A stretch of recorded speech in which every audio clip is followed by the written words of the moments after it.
আসসালামু আলাইকুম বন্ধুরা, আপনারা দেখছেন বড়লোক বাড়ির ছোট বউ গল্পের ১৪১তম এপিসোড।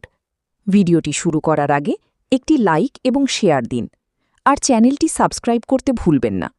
তাহলে চলুন শুরু করা যাক।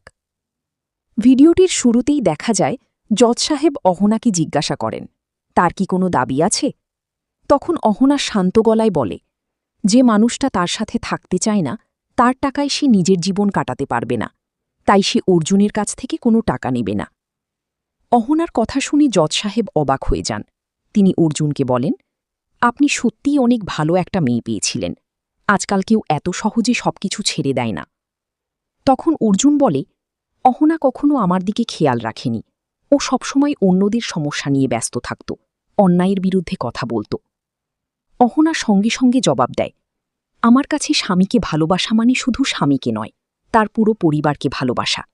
আমি সেই চেষ্টাই করেছি, কিন্তু সেটাই হয়তো ওনার পছন্দ হয়নি। এরপর জজ সাহেব ডিভোর্সের কাগজে সই করে দেন। তিনি বলেন, ভবিষ্যতে যদি কখনো মনে হয় আবার একসাথে থাকতে চান, তাহলে আমার সাথে যোগাযোগ করবেন। অহনা আর অর্জুন একসাথে বলে ওঠে, সেই দিন আর কখনো আসবে না। এরপর তারা কোর্ট থেকে বেরিয়ে যায়। এদিকে দেখা যায় অহনা এখন পুরো মন দিয়ে পড়াশোনা করছে। আর ঠিক তখনই সতুমামার ফোনে কল আসে। ফোন করেছে অহনার শাশুড়ি মা। তিনি বলেন, এদিকে বাড়িতে সবাই ছোটুর বিয়ের কথা বলছে, কিন্তু ছোটুর মন একদম ভালো নেই। সতুমামা হেসে বলেন, এদিকেও একই অবস্থা। অহনাও কিছু খেতে চায় না, জোর করলে অল্প একটু খায়। দুজনের কথার মাঝে একটা অদ্ভুত মায়া কাজ করতে থাকে। অহনার শাশুড়িমা জিজ্ঞেস করেন, ছোট বউপি তোমার কাছেই আছে? সতুমামা বলেন, হ্যাঁ, পড়াশোনা করছে। তারপর তিনি বলেন, আমরা বাইরে কোথাও দেখা করি।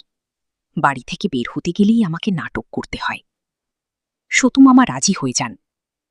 ঠিক তখনই অহনা এসে জিজ্ঞাসা করে, মামা, কার সাথে কথা বলছিলেন?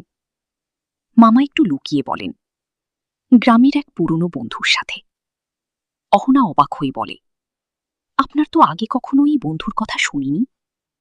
মামা বলেন, অনেক পুরনো বন্ধু, কাল দেখা করতে যেতে বলছে। অহনা তখন মামাকে নিয়ে চিন্তা করতে শুরু করে।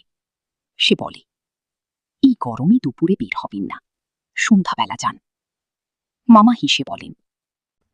পরের দৃশ্যে দেখা যায় পার্কে গিয়ে দেখা করে সতুমামা আর অহনার শাশুড়িমা।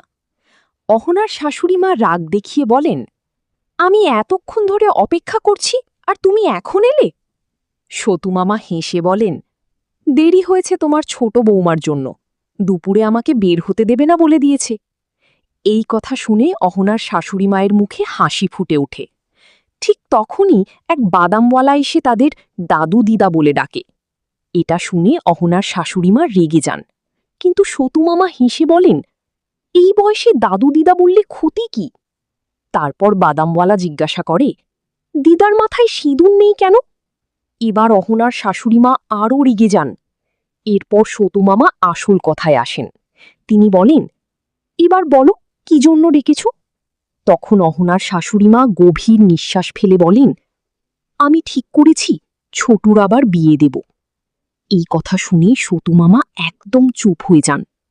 তাহলে কি সত্যি অর্জুনের জীবনে নতুন কেউ আসতে চলেছে? অহনা কি সবকিছু ভুলে নিজের নতুন জীবন শুরু করতে পারবে?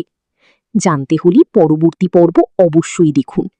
আজকের পর্বটি যদি ভালো লেগে থাকে একটি লাইক এবং শেয়ার দিন, আর হ্যাঁ, চ্যানেলটি সাবস্ক্রাইব করতে ভুলবেন না। পরবর্তী পর্ব দেখার জন্য আমাদের সাথেই থাকুন। ধন্যবাদ।